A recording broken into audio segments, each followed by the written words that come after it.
ابو ہریرہ رضی اللہ تعالی عنہ فرماتے ہیں کہ نبی کریم رؤوف الرحیم صلی اللہ تعالی علیہ وسلم نے ارشاد فرمایا ما من ایام احب الی اللہ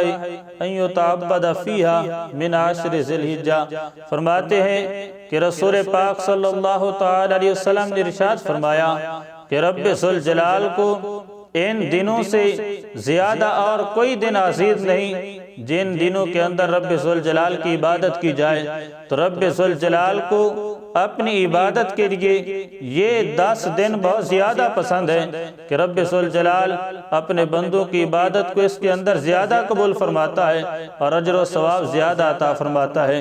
آقا فرماتے ہیں یعدل صیام کل یوم منہا بصیام سنۃ۔ آقا فرماتے ہیں کہ جو بندہ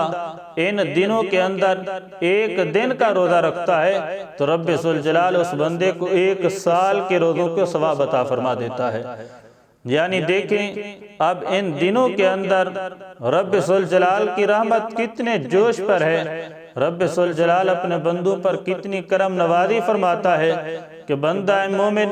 ان دنوں میں 1 دن کا روزہ رکھ لے تو رب ذوالجلال 1 سال کے روزوں کا ثواب عطا فرما دیتا ہے۔ اور فرمایا وَقِيَامُ كُلِّ لَيْلَةٍ مِّنْهَا بِقِيَامِ لَيْلَةِ الْقَدْرِ۔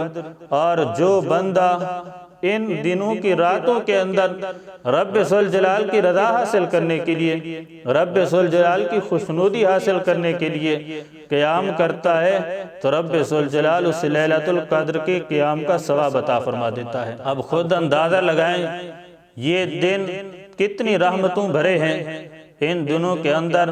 رب ذوالجلال کا کتنا کرم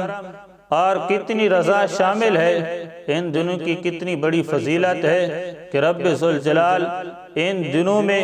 1 دن کے روزے پر 1 سال کے روزوں کا ثواب عطا فرما رہا ہے۔ اور 1 رات کے قیام پر،